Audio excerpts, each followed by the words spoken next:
Now I'm just going to briefly talk about the different things that you could do in basketball. In basketball, you could pass, which is pretty much, the starting process, the collective starting process of the execution, to accomplish the ultimate goal, which is, see the attention, the basketball going inside the rim. So you could pass, just kind of like take the attention and share it with your teammates. So eventually you can start to create that collective process. So eventually it gets to the basketball gets to the rim to accomplish the goal. So yeah, you could pass. You could shoot the basketball, which is any attempt where you throw the ball, you're trying to throw the ball inside the rim. It's called shooting. Now there are different type of shooting.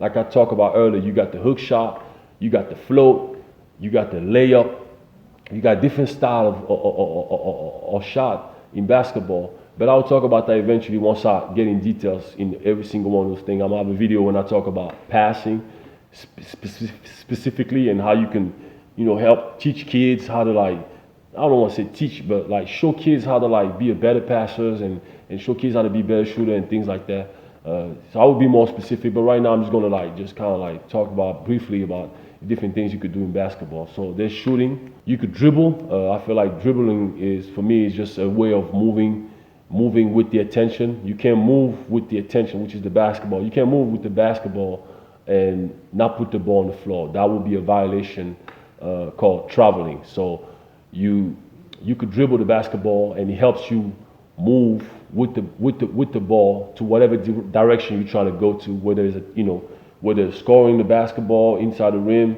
or maybe make a pass to your teammate. Maybe he's too far, or you're just trying to get close to him so you can make that pass, or a handoff, whatever. So you could dribble, you could slide or shuffle.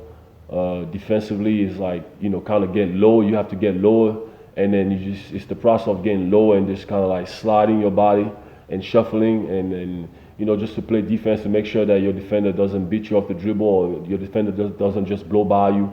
So it's the way to stop your defender.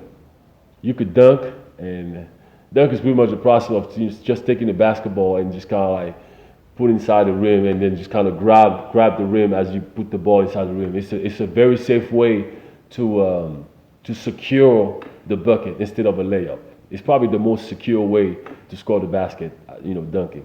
You could set picks or screens. Picks is the process of getting your teammates open, whether he has the ball or whether he doesn't.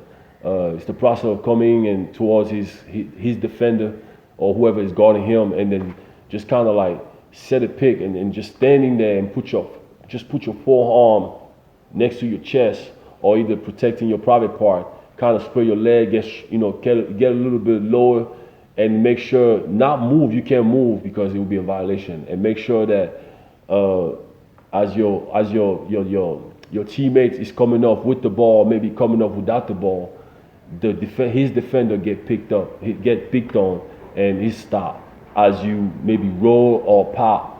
So eventually the play can carry on. So yeah, that's setting the pick. Obviously, I don't have the definition. I'm just giving you guys what I believe from a very observational standpoint. What I believe is each one of those things. So I'm not saying that's the actual definition, because those definitions, somebody had to do the same thing, observe and then put it in words. So all I'm just doing is just kind of give you the idea from a very broad standpoint, not from a very locked standpoint. I kind of already talked about that. In basketball, you could post up, and that's the process when you get as close to the basketball as possible, and you turn your back to your opponent as you get the ball, or as you asking for the ball, and you get the ball, and you make a move. You trying to score the basket. Sometimes you're trying to back down your defender as close as possible to the rim, so eventually you can make a play, or you can attempt a shot, or you could actually try to attempt a shot in the position that you're in once you catch the basketball. But it's pretty much use your back to the basket to your advantage, because the ball is on one hand, and then your defender is on the opposite, and your body plus the arm create that distance. So eventually it kind of makes it hard for the defender to try to get the ball. We read and we watch Basketball is all about making reads. I talked about that early on in the previous video. It's just all about making reads. You might prepare for a game and have a game plan and everything, and maybe a play that a team runs or whatever, or you guys maybe set a play that you guys practice all the time, but the other team, they anticipate on the play, and you can see that, and you have the opportunity maybe to break that play and make them pay offensively. And then some guys do it, and then make and actually accomplish the goal, which is putting the ball in the rim. And they kind of execute in a way. They didn't execute the play, but they made a read, and for the benefit of the team. And then it turned out to be a great decision. So we make reads constantly. There are defensive reads, there are offensive reads. There are yeah.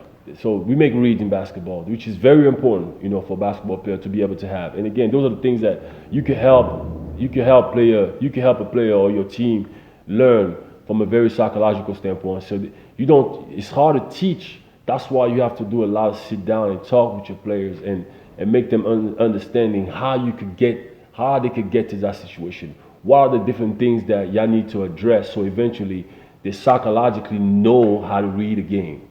Things like that. And there are ways to do it, and I will cover it later on in the future videos. And you run plays. For me, plays are just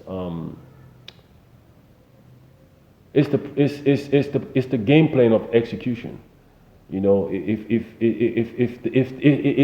the body of the execution. When you come down offensively and you execute, you can run a play. Whether it's a play, whether it's a motion, whatever you do, for me, I feel like it's a play, because it's the dance of whatever the players do, the movement of whatever the ball go through, and whatever position the players go through. So eventually, it turns out to accomplish the goal, which is seeing the basketball go inside the rim. So that's what I feel like a play is. I hope you guys enjoy what I talked about. Maybe some of you guys might not agree with what I talked about today, but again, these are just my opinions. These are just my information, what I believe, what I think how the game should be played from those 5 positions. And that doesn't necessarily mean I'm right. It just means that's just my opinion. So the next time I see you guys, I'm going to be talking about that particular system, that coaching system that I believe can help a team, not just a team, an organization, and can benefit everybody, from the bench players, for all the bench players, to the superstar, to the coaches, to the coach, the head coach, the assistant coach, and pretty much everybody will win. Everybody, I believe, will win. It's probably going to be a long video, so I'm gonna have it in different parts, because I'm going to talk about a lot of different subjects about that subject, because it covers a lot of different things. So I hope you guys enjoyed this video, and hopefully I'll see you guys on the next one.